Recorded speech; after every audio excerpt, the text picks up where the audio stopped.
During my daughter's 6th birthday party, I realized that my endurance over the past 7 years was nothing more than an indulgence for pure evil. I am Sienna, a 34-year-old woman who spent nearly a decade building a financial empire while quietly shielding my child from the toxic shadows of an elitist dynasty.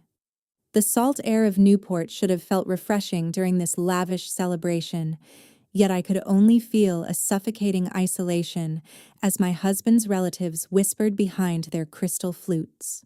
While the guests laughed at the expensive decorations I paid for, I noticed my daughter being led away into the quiet dimness of the kitchen by a familiar, menacing figure. I followed silently and stood paralyzed in the doorway as my mother-in-law Miriam gripped my daughter's tiny arm while hissing a terrifying threat. She told my trembling 6-year-old that if I did not start obeying the family's demands, she would be shipped off to a distant boarding school where she would never see her mother again. My heart thundered against my ribs with a primitive rage, but I forced my expression to remain as cold as the marble countertops surrounding us. Instead of screaming, I stepped forward into the light and placed a thick white envelope directly on the table in front of that woman, while wearing a mysterious, knowing smile. Miriam's eyes darted between me and the paper as I leaned in close to let her wonder exactly what kind of storm was about to destroy her comfortable parasitic world. If you believe a mother should do whatever it takes to protect her child from a manipulative family, please hit the like button and subscribe to see how I dismantled their legacy piece by piece. Miriam opened the envelope with her usual condescending smirk, but her expression began to transform into a mask of pure shock as she scanned the audit notice from the bank. Instead of the divorce papers she likely expected to use for blackmail, the contents were simply a formal notification regarding the immediate suspension of all supplementary credit cards issued under my name. Those luxurious pieces of plastic that she frequently used to fund her frivolous afternoon tea parties and designer shopping sprees had instantly become nothing more than useless scraps of trash. Miriam stood paralyzed in the center of the vast kitchen, while her hands trembled visibly holding the document that detailed the freezing of assets due to suspected fraudulent transactions.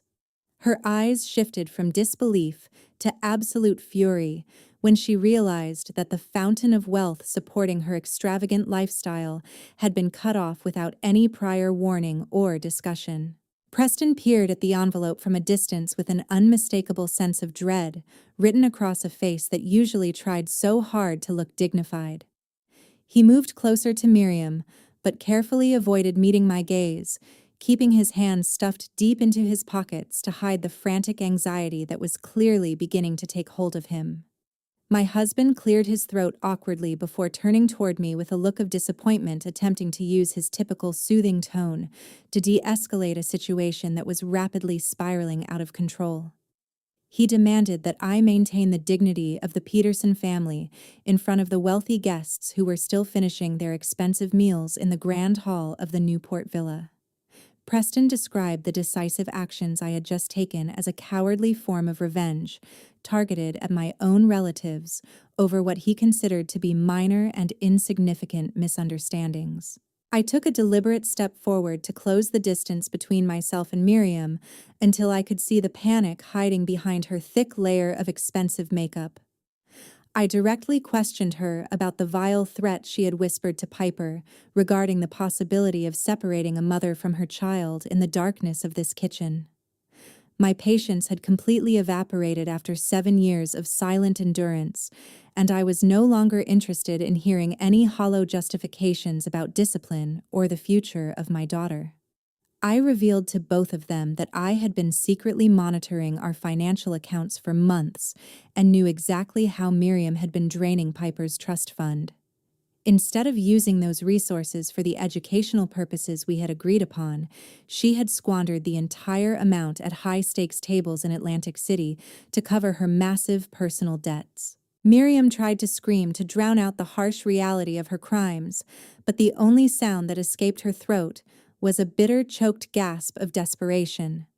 She clung to her fading social status while accusing me of being ungrateful, and intentionally trying to destroy the reputation of the family that had supposedly welcomed me into their circle. Preston stepped to his mother's side out of a spineless habit, demanding that I apologize for insulting her on the very day we were celebrating our daughter's birth. He insisted that my public exposure of their financial misconduct was an unacceptable betrayal of the expectations placed upon a wife in high society. I stared at these two people who were desperately trying to protect their rotten values and smiled with the deepest contempt I had ever felt in my life. I reminded them that this villa and every luxury they enjoyed were paid for by my relentless hard work rather than their imaginary noble bloodline.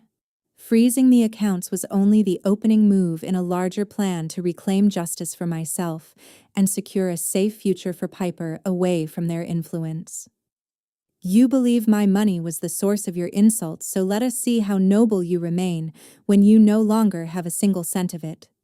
I stated with a calm voice that carried the heavy weight of a final judgment. Miriam stood in a deafening silence as she realized I was not bluffing and that her carefully constructed paradise was collapsing around her with every passing second.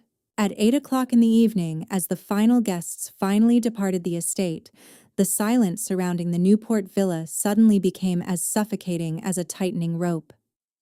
I ignored the heavy atmosphere and led Piper upstairs to quickly gather her most essential belongings while preparing to leave this house forever in the dead of night. My daughter looked at me with wide, confused eyes, but I kept my movements steady and efficient as I packed her favorite toys into a small travel bag. While I was folding a jacket, the bedroom door swung open and my father-in-law Arthur appeared with the cold, calculated authority of a former judge.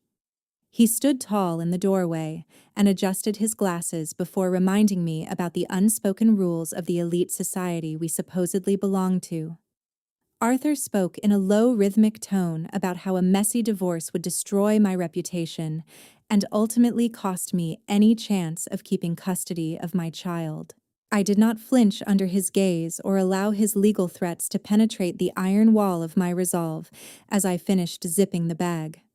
Instead of offering a verbal defense, I pulled a clear photograph from my pocket and laid it out on the dresser where he could clearly see every detail.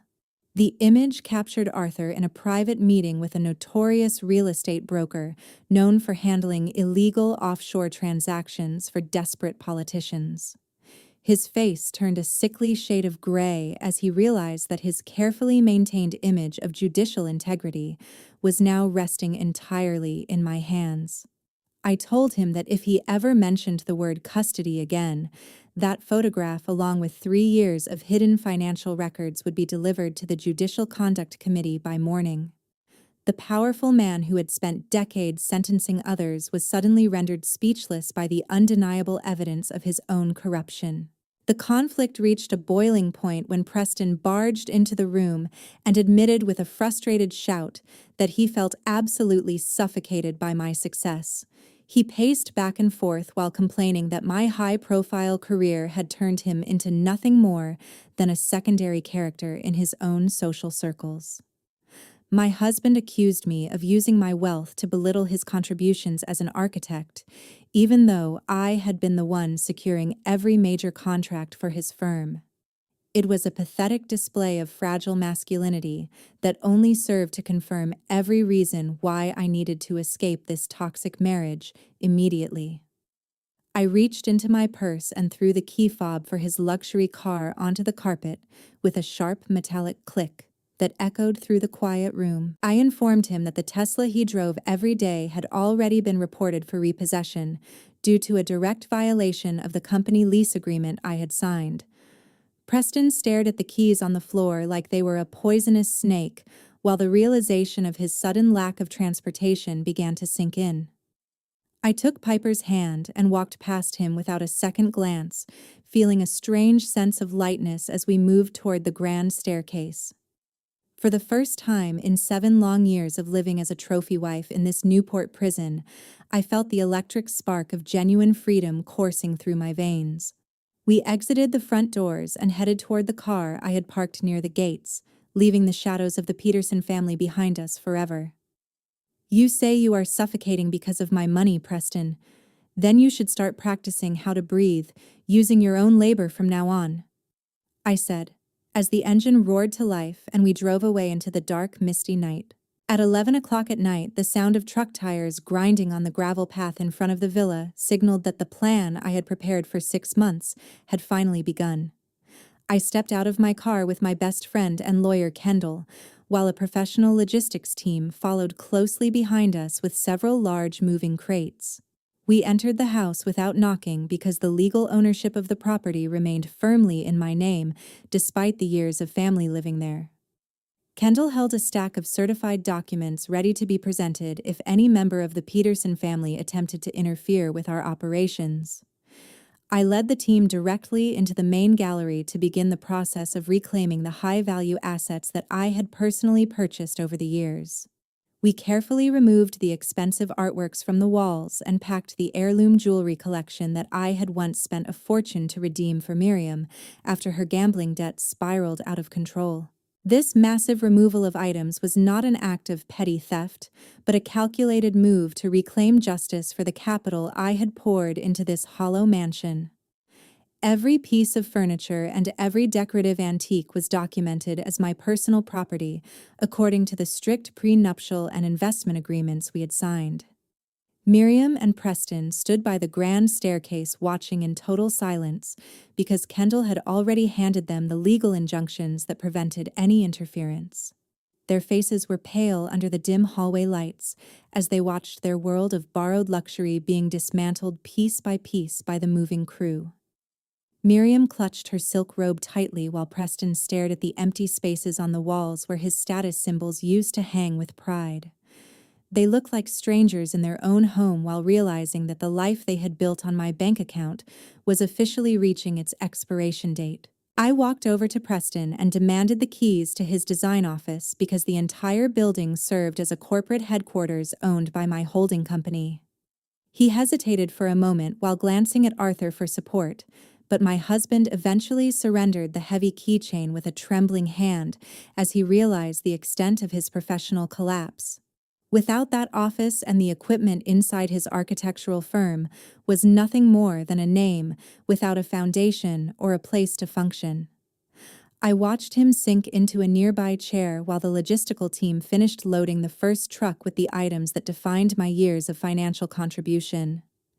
The reality of their situation was becoming more undeniable with every crate that was carried out the front door and loaded onto the waiting vehicles. A moment of high tension erupted when Arthur attempted to call an old contact at the police department to stop what he described as an illegal home invasion.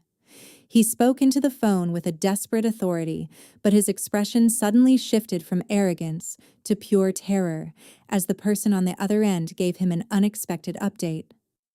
I had already anticipated this move and had preemptively sent a complete dossier of his judicial misconduct and bribery records to the Judicial Council earlier that evening. The person he was calling was likely already being questioned or had been warned to distance themselves from a man whose career was now under federal investigation. Arthur lowered his phone slowly while realizing that his last remaining thread of power had been severed by the very woman he had tried to intimidate. I turned to my legal representative and gave the final instruction to ensure that the house was cleared of everything that belonged to my estate. Kendall, check the inventory list again, because I do not want to leave behind anything that reminds me of these wasted years of living with these people, I said, with a voice that was both cold and completely satisfied. At 1 o'clock in the morning, while Piper was already sound asleep in the hotel room, I sat down with Kendall to review the images that I had suspected for a long time, but never truly wanted to believe. The flickering light from the laptop screen illuminated the harsh reality of the betrayal that had been festering within the walls of my own home for years. I finally revealed the true reason why I had gone to such lengths to install hidden cameras and hire a private investigator months ago. The high-definition footage showed Preston engaged in a long-term affair with the very secretary that Miriam had personally introduced to him under the guise of helping his business. Watching them together in the private settings of our vacation properties felt like a physical blow to my chest, yet it provided the undeniable clarity I needed to move forward without regret. However, the evidence of infidelity was only the beginning of a much deeper and more sinister plot orchestrated by the people I once considered family. As we scrolled through the captured audio and digital files, we discovered that Preston and Miriam had been conspiring to forge my signature on several high-risk loan documents. They were attempting to use the Newport villa as collateral for a massive debt to fund their failing lifestyle and cover Miriam's mounting gambling losses. This discovery was the ultimate killing blow that shattered any remaining desire I had for a peaceful mediation or a quiet settlement. The sheer audacity of their greed proved that they viewed me as nothing more than a resource to be exploited until there was nothing left to take. I realized then that my presence in their lives was merely a financial convenience for a dynasty that was internally bankrupt of any real morals. I turned toward Kendall and gave the final approval to distribute a pre-written press release regarding my immediate resignation from all financial patronage positions for the Peterson family. This action would effectively cut off their access to the social circles and charitable boards that kept their public image afloat in the Rhode Island elite. I wanted the world to know that the woman who had been the backbone of their prestige was no longer willing to bankroll their deception. The betrayal felt even more profound when I realized the entire family had been complicit in trying to seize control of my private investment fund through these fraudulent means. Every smile at the dinner table and every praise for my hard work had been part of a long game to strip me of my independence. Kendall began organizing the final legal folders to prepare for a criminal lawsuit involving identity theft and grand larceny against both Preston and Miriam. We spent the next hour documenting every instance of forgery and unauthorized access to my corporate accounts to ensure that the prosecution would be ironclad. I watched my lawyer's steady hands as she marked each piece of evidence, feeling a strange sense of calm now that the truth was finally out in the open. There would be no more hiding behind the Peterson name or relying on the judicial influence of Arthur to sweep these crimes under the rug. The evidence was too overwhelming for even the most powerful connections to ignore or explain away in a court of law. I leaned back in my chair and stared at the dark window, thinking about how much of my life I had sacrificed for a lie that was now burning to the ground. It turns out that family was just a play, and I was the only one paying to play the role of the fool. I whispered to the empty room while the first signs of dawn began to appear on the horizon. At 9 o'clock the following morning, the Newport sunlight no longer felt warm, but instead burned like a fire, consuming the sandcastle built by the Peterson family. The silence of the hotel suite was broken by the constant vibration of my phone, as numerous banks began calling Preston incessantly once the financial freezes were officially confirmed. He was likely waking up to a reality where his prestige was evaporating as quickly as the morning mist over the Atlantic coast. While I sat calmly drinking my coffee, I received a notification from the security cameras I still monitored at the villa, showing a dark sedan pulling into the driveway. Agents from Child Protective Services had arrived at the mansion to interview Miriam regarding the serious allegations of emotional child abuse and verbal threats directed at Piper. This was the first domino to fall in a sequence of events that would strip away the facade of their perfect high society existence. Arthur was also facing his own personal hell at that very moment because he had just received a formal summons from the Judicial Discipline Committee. The detailed records of his past land deal violations and manipulated court documents were finally being scrutinized by people who could not be bribed or intimidated by his former title. The man who had once ruled Newport with an iron gavel was now watching his entire legacy crumble under the weight of the evidence I had carefully compiled. I refused to answer any of the desperate calls from my husband or his parents because my primary focus was now on completing the paperwork to transfer Piper to a prestigious private school in Boston immediately. I wanted her to be hundreds of miles away from their toxic influence before the full scale of the legal storm reached its peak intensity.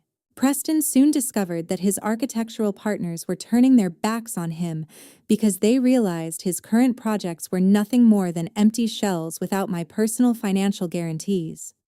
Without my corporate backing, his firm was considered a high-risk liability that no sensible investor or developer wanted to be associated with in the current market. The professional respect he thought he had earned through talent was revealed to be a mere byproduct of the wealth I had provided for his business ventures over the years. He was now realizing that his perceived suffocating success was actually the only thing keeping his professional life from plummeting into total obscurity. The collapse began to spread even further as Miriam's numerous creditors started arriving at the gates of the Newport villa to demand immediate payment for her outstanding gambling debts. These individuals were far less polite than the bankers, and their presence on the front lawn was a public humiliation that the Petersons could never hope to recover from socially. Word travels fast in small elite circles, and by noon, the family name had become a cautionary tale of greed and hidden corruption. I watched the live feed as Miriam paced the terrace in a panic, realizing that she no longer had a CFO daughter-in-law to bail her out of her self-inflicted disasters.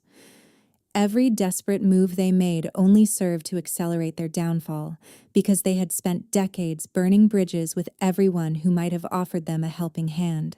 I took a deep breath and looked at Piper, who was happily drawing at the table, completely unaware of the chaos currently destroying the people who had tried to hurt her. The calculated justice I had set in motion was performing exactly as I had envisioned during those lonely nights of planning. There would be no mercy and no second chances for those who had mistaken my silence for weakness or my patience for stupidity. Let them taste the feeling of having nowhere to run, just like the way they cornered my daughter in that kitchen corner. I whispered while closing the laptop and preparing for the final legal phase of my liberation. The Peterson dynasty was finally burning to the ground, and I was more than happy to let the wind carry away the ashes of our shared history. Weeks after the intense legal battle began in Rhode Island, I stood before the court to witness the people who once looked down on me finally pay the price for their arrogance. The divorce proceedings did not conclude in a single day, but instead stretched into a grueling series of confrontations that exposed every dark secret of the Peterson family. Preston's high-priced lawyers desperately tried to cling to the issue of child custody as a way to blackmail me for a larger financial settlement. They attempted to paint me as an unstable mother who was too focused on her career to care for the needs of a growing child. However, Kendall was perfectly prepared with a mountain of evidence detailing my husband's long-term affair and the extensive financial fraud he had committed against my estate. The courtroom air felt heavy with the weight of their desperate lies as they realized that no amount of social status could save them from the truth. The final verdict was a total victory for the life I had worked so hard to build independently over the last 7 years. The judge granted me sole legal and physical custody of Piper after reviewing the psychological reports regarding the toxic environment at the Newport villa. Preston was also held fully responsible for the massive debts he had accumulated through the forged signature documents we had discovered in the previous weeks. He sat at the defense table with his head in his hands as the reality of his financial ruin was read aloud for everyone in the room to hear. The Newport mansion that had served as the pride of their dynasty was officially sealed by the court to prepare for a public auction to liquidate their remaining assets. Every piece of history and every luxury they had used to intimidate others was now being sold to satisfy the creditors they had tried so hard to avoid. Miriam was found guilty of a minor charge of emotional child abuse and was ordered to participate in a series of mandatory counseling sessions as part of her probation. While the legal sentence was relatively light, The absolute humiliation she faced within the elite social circles of Newport was a much heavier punishment for her to endure. The woman who had spent her entire life worrying about appearances was now a social pariah whose crimes were documented in the public record for all to see. Her former friends had already distanced themselves from the scandal, leaving her to face the consequences of her greed in total isolation. Even Arthur could no longer use his judicial influence to protect her, because his own career was being dismantled by the federal investigation into his past misconduct. I gripped Piper's hand tightly as we prepared to walk out of the courthouse doors and leave the shadows of the Peterson family behind us forever. I officially renounced my married name and filed the final paperwork to reclaim my original surname as a symbol of my restored independence. The heavy golden wedding ring that had felt like a shackle for nearly a decade was gone, replaced by the simple feeling of my daughter's small hand in mine. We walked down the stone steps toward our waiting car, passing by the reporters who were eager for a comment on the downfall of one of the area's oldest families. I ignored the flashing cameras and focused only on the bright future that lay ahead for both of us in our new home in Boston. Money can be earned back in time, but the lost honor of the Peterson house will never be recovered. I stated firmly to Kendall before stepping into the car and closing the door on that chapter of my life. 1 month later, I stood on the balcony of my new apartment in Boston while looking down at the peaceful Charles River and felt my breathing become lighter than it had ever been before. The crisp morning air of Massachusetts was a welcome change from the heavy and suffocating atmosphere of that Newport mansion where I had spent 7 years in silence. I had finally started my new life as a truly happy mother instead of being a human money printer for people who never respected my worth or my hard work.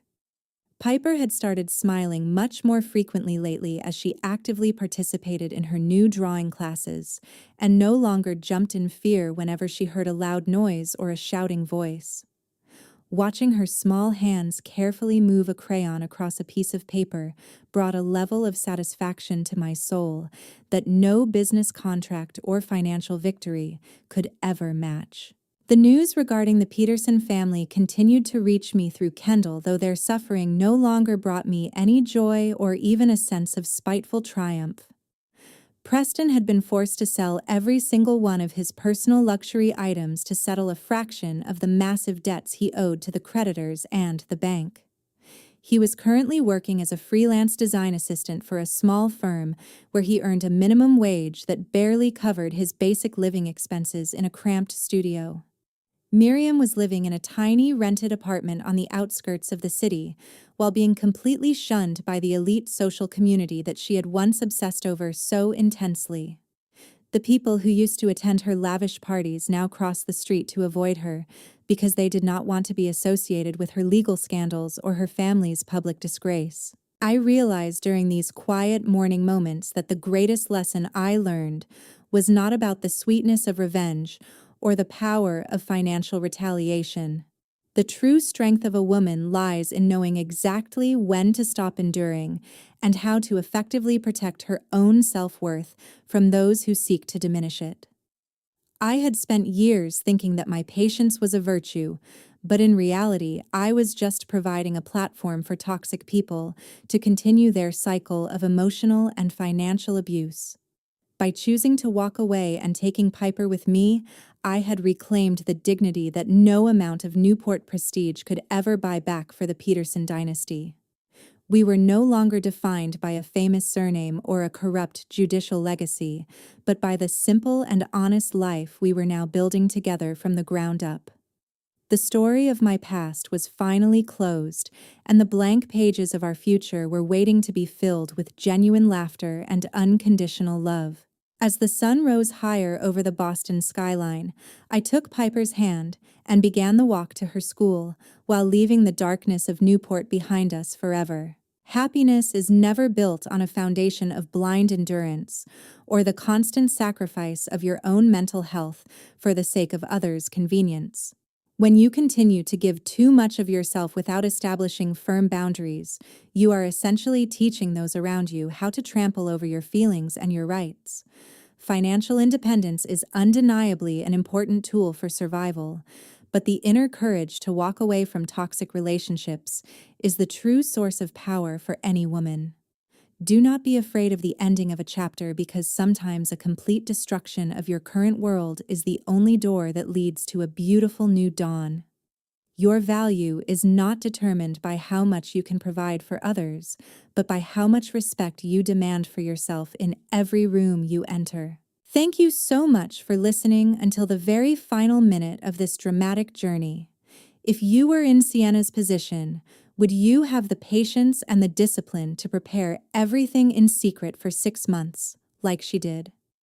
Please leave your thoughts in the comments section below, and do not forget to click the follow button so you never miss out on the next gripping drama series. Trước khi kết thúc câu chuyện đầy kịch tính ngày hôm nay, các bạn đừng vội bỏ qua nhé. Vì hành trình của Sienna không chỉ là một màn đáp trả, mà còn chứa đựng những thông điệp mà có lẽ ai trong chúng ta cũng cần phải suy ngẫm. Câu chuyện cho thấy rằng sự độc lập tài chính là chiếc áo giáp sắt, nhưng bản lĩnh thiết lập ranh giới mới là vũ khí tối thượng để bảo vệ bản thân. Trong một mối quan hệ, khi sự tử tế bị coi là yếu điểm và sự hy sinh bị biến thành công cụ trục lợi, thì việc dứt bỏ không phải là tàn nhẫn mà là hành động tự tôn cần thiết. Đừng bao giờ cho phép bất cứ ai, dù là người thân, nhân danh trong gia đình để bạo hành tinh thần hay thao túng cuộc đời bạn.